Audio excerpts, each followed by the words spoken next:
that we can never take for granted that any of the gains that we have achieved will be permanent. We have all known, and Planned Parenthood for certain has known, is that we can never take for granted that any of the gains that we have achieved will be permanent.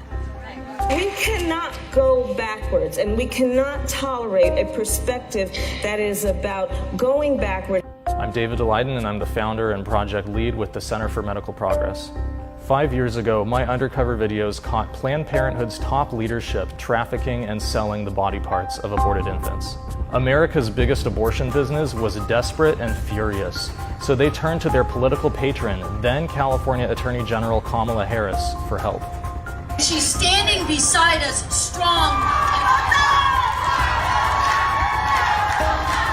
At Planned Parenthood's special request, Kamala Harris targeted me to punish and silence my message about the abortion industry and fetal trafficking. I'm not the first person to ever record undercover video in California. Local news reporters routinely record and publish undercover video exposing factory farming, corrupt medical practices, and unlicensed marijuana vendors. Yet somehow, I have become the first person to ever have the California video recording law enforced against me for news gathering. We will celebrate the fact that we know how to fight.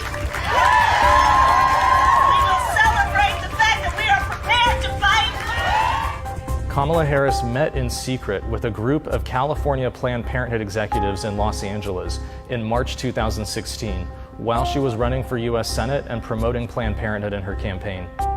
Action items from the meeting show that they discussed Planned Parenthood's legislative agenda in California, as well as Planned Parenthood's lies that my videos contained threats, with 2 of the Planned Parenthood witnesses in Kamala Harris's investigation present at the political meeting. Less than 2 weeks later, Kamala Harris sent 11 California DOJ agents to raid my 1-bedroom apartment, with explicit instructions from Planned Parenthood to seize the computer and video equipment that I was using to publish the undercover videos.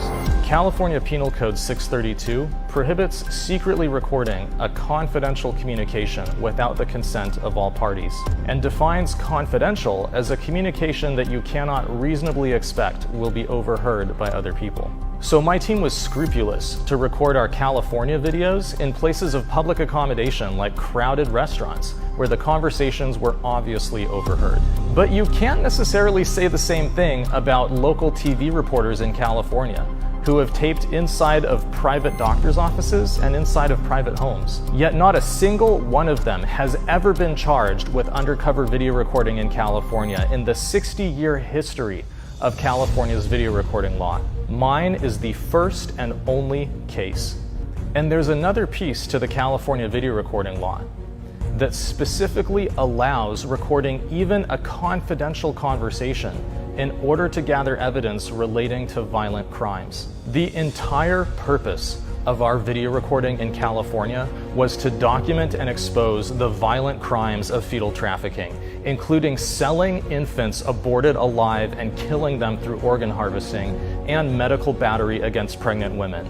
If those aren't crimes of violence, I don't know what is. But Kamala Harris's investigation never even considered our purpose or addressed those crimes, even though local Southern California law enforcement prosecuted and shut down 2 of Planned Parenthood's business partners based on my video recordings. By the way, those business partners, the Da Vinci companies, they actually admitted guilt in a $7.8 million settlement for illegally selling body parts from abortions at Planned Parenthood Orange County. Who was the top abortion doctor for Planned Parenthood Orange County supplying those body parts? Dr. Jennifer Russo, one of the participants in the March 2016 meeting with Kamala Harris and one of the Planned Parenthood witnesses. You have to wonder, if I had been investigating unsafe grocery handling practices, animal abuse, or unlicensed gun sales, would Kamala Harris have ever thought to pursue video recording charges against me?